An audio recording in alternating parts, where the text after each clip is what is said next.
महापुरुष कहते हैं आज भी भगवान 6 महीने वैकुंठ में रहते हैं। 6 महीने भगवान राजा बलि के यहाँ सुतल लोक में रहते हैं। भागवत में लिखा है आज भी 6 महीने भगवान धरती पर रहते हैं, 6 महीने वैकुंठ में। और संतों के मुखार विंद से ऐसा भी सुना है कि जब भगवान वैकुंठ छोड़ करके सुतल लोक जाते हैं तो श्री बद्रीनाथ जी के पट बंद हो जाते हैं। जब भगवान पुनः आते हैं तो पट खोल दिए जाते हैं। ये संत मत में सुना है।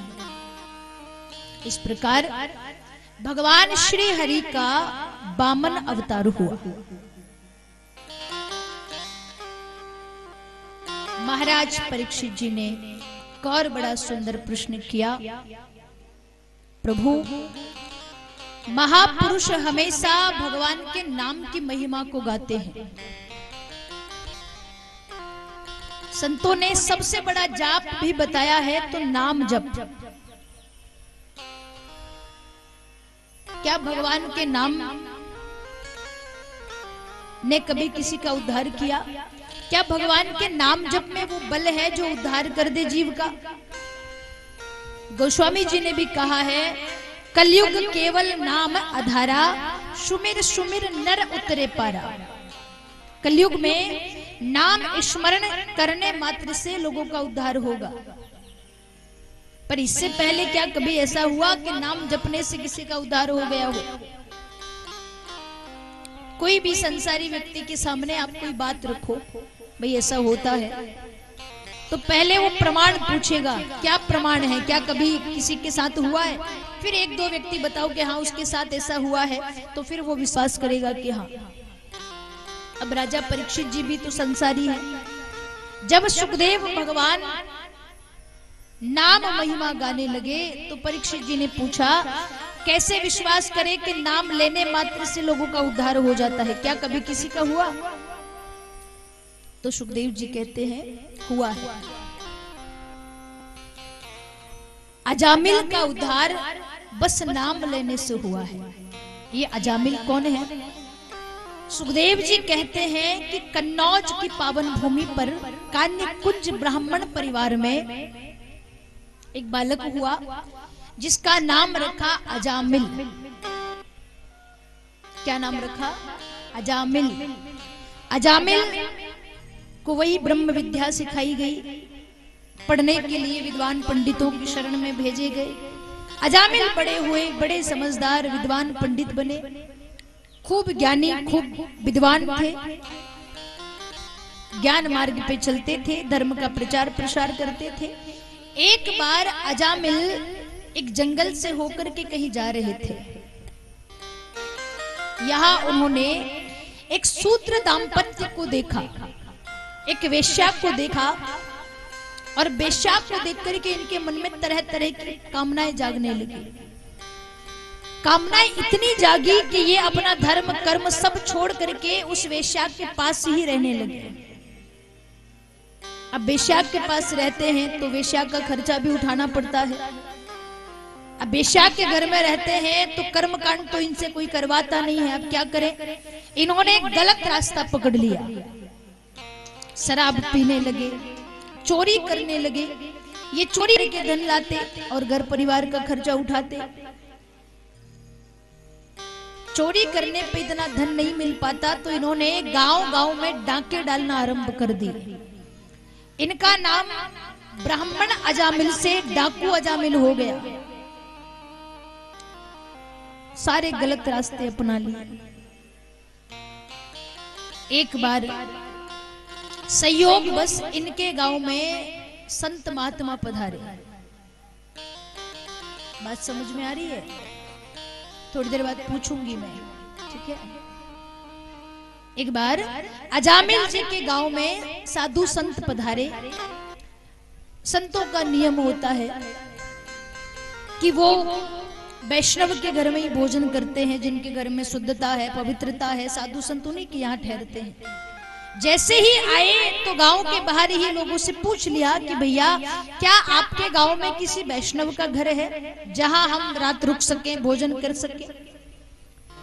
तो गांव वालों ने व्यंग्यतावश कहा और तो कोई वैष्णव नहीं रहता, बस एक वैष्णव रहता है, भक्त अजामिल। जबकि भक्त अजामिल का नाम भक्त अजामिल था ही नहीं, वो तो डाकू अजामिल था। और हर गांव के चौराहे पर 2-4 लोग ऐसे बैठे रहते हैं जिन्हें काम तो कुछ होता नहीं है, ताश पत्ते खेलते हैं और सही राह पे चलने वालों को भी गलत राह दिखाते हैं। हर गांव के चौराहे पे आपको 2-4 लोग मिलेंगे जो हर घर घर की बात इधर से उधर प्रचार करने में लगे रहते हैं।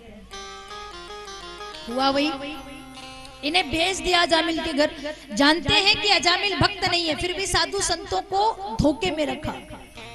साधु संत गए तो वेश्या घर के द्वार पे खड़ी हुई थी, अजामिल की पत्नी। संतों ने पूछा, क्या ये भक्त अजामिल का घर है? अजामिल की पत्नी ने कहा कि अजामिल का तो है पर भक्त का पता नहीं। अजामिल भक्त कब बन गया ये तो मुझे भी नहीं पता। हाँ, ये घर अजामिल का है पर भक्त अजामिल का है ये मैं नहीं जानती।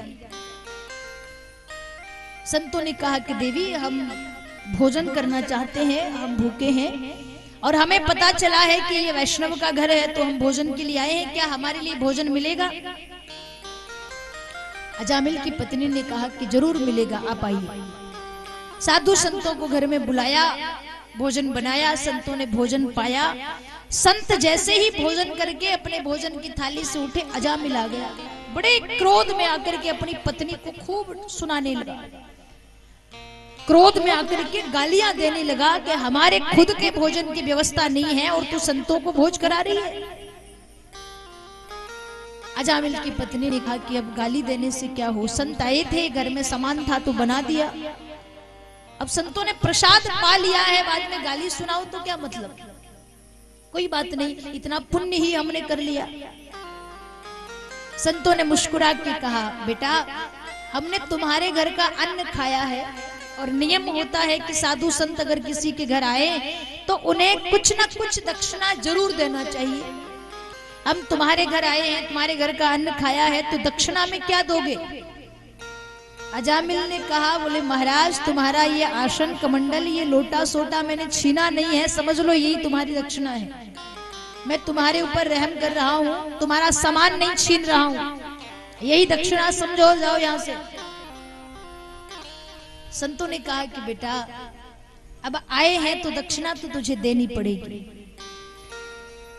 तो मुद्रा नहीं दे सकता, रुपया पैसा नहीं दे सकता, तो हमें एक वचन दे दे। कैसा वचन? बोले तुम्हारी पत्नी गर्भवती है, तुम हमें वचन दे दो कि तुम्हारी पत्नी के गर्भ से जो बालक होगा उसका नाम तुम नारायण रख लेना, हम इसी को हमारी दक्षिणा समझेंगे। अजामिल ने कहा कि देखूंगा, अभी तो बहुत समय है, अभी जाओ। साधु संत कह के चले गए। जब अजामिल की पत्नी ने बालक को जन्म दिया तो उसे याद था कि साधु संतों ने दक्षिणा के रूप में ये वचन मांगा था। उसने अपने बेटे का नाम नारायण रख लिया। अब सबसे छोटा बेटा है, नाम रखा नारायण, और जो घर में सबसे छोटा बेटा हो ना, उससे बड़ा प्रेम होता है। अजामिल को उस बेटे से इतना प्रेम कि नारायण के बिना वो एक श्वास नहीं लेता। अगर नारायण थोड़ा इधर उधर चला जाता तो ऊंचे स्वर में चिल्लाता, भोजन साथ में करता, बार बार नारायण नारायण कहता। अजामिल वृद्ध हो गया, अंत समय आ गया। अंत समय आया तो यम के दूत अजामिल को लेने आए। जब यम के दूत अजामिल को लेने आए तो अजामिल यम के दूतों के डर के मारे चिल्ला चिल्ला करके अपने बेटे नारायण को बुलाने लगा। हे नारायण मुझे बचा लो, हे नारायण मेरी रक्षा कर लो, हे नारायण मुझे बचा लो। और जब भगवान नारायण का नाम लेकर के अपने बेटे को याद करने लगा, नारायण नारायण पुकारने लगा, उसी समय भगवान नारायण के दूत वहां पर आ गए। और भगवान नारायण के दूतों ने यमदूतों को कहा कि आप इसे नरक में नहीं ले जा सकते, ये नरक का भागीदारी नहीं है, ये भगवान नारायण को पुकार रहा है, इसे हम हमारे साथ बैकुंठ ले जाएंगे। यम के दूतों ने कहा, बोले ये भगवान नारायण को नहीं बुला रहा, ये तो अपने बेटे नारायण को बुला रहा है, तुम नहीं जानते इसने कितने पाप किए। भगवान के दूतों ने कहा, भले इसने पाप किए हो पर इसने भगवान नारायण का नाम अपनी जिह्वा से लिया है, वो भी कब? जब अंत समय इसका आया। और अंत समय यदि गलती से भी भगवान का नाम जिह्वा पर आ जाए तो सारे पाप नष्ट होकर के जीव भगवान के चरणों तक पहुंच जाता है। ये है भगवान के नाम का प्रताप, भगवान के नाम की महिमा। भगवान के नाम में बड़ी ताकत है। इसलिए संत कहते हैं चलते फिरते मन ही मन हरे कृष्ण हरे राम या राधे राधे या राम राम गाते रहिए। विशेष कर मन में हरे कृष्ण हरे राम कब गाना चाहिए? जब हम रसोई घर में भोजन बना रहे हो। संतों ने कहा है भोजन बनाते समय आपके मन की स्थिति जो होगी ना, उसी का असर उस भोजन को करने वाले पर होगा। गुस्से में भोजन बनाओगे तो खाने वाले को जरूर गुस्सा आएगा। और कई बार होता है रोटियां फुलाते फुलाते माताएं मुंह फुलाने लग जाती गुस्से में। कितना काम करना पड़ता है दिन भर। संत कहते हैं भोजन बनाते समय हमेशा प्रसन्न मुद्रा होनी चाहिए। कितना भी क्रोध आ रहा हो, जब आप रोटियां बनाओ उस समय अगर ज्यादा गुस्सा आए तो मन ही मन हरे कृष्ण हरे राम गाते रहो, जिससे आपके गुस्से का असर उस भोजन पर ना पड़े। नाम जपने से क्रोध पर काबू होता है। भगवान का नाम जपोगे तो क्रोध पर काबू होगा, और जिसने अपने क्रोध पर काबू कर लिया वही तो इंसान है। जब घर का काम काज करे, बहुत ज्यादा थकान हो जाए ना, तो पुरानी बातें बहुत याद आ जाती है। हमें तो घर में नौकरानी बना करके रखा है, हम दिन भर घर का काम करें। माँ के कहने पे हमें तो बड़ा डांट रहे थे, अब करवाओ माँ से काम, करवाओ बहन से काम। संत कहते जब मनोस्थिति ऐसी हो जाए उस समय क्रोध पर काबू करने के लिए फिर भगवत नाम लेना चाहिए, हरे कृष्ण हरे राम या राधे राधे उस समय गाना चाहिए। क्रोध कम हो जाता है।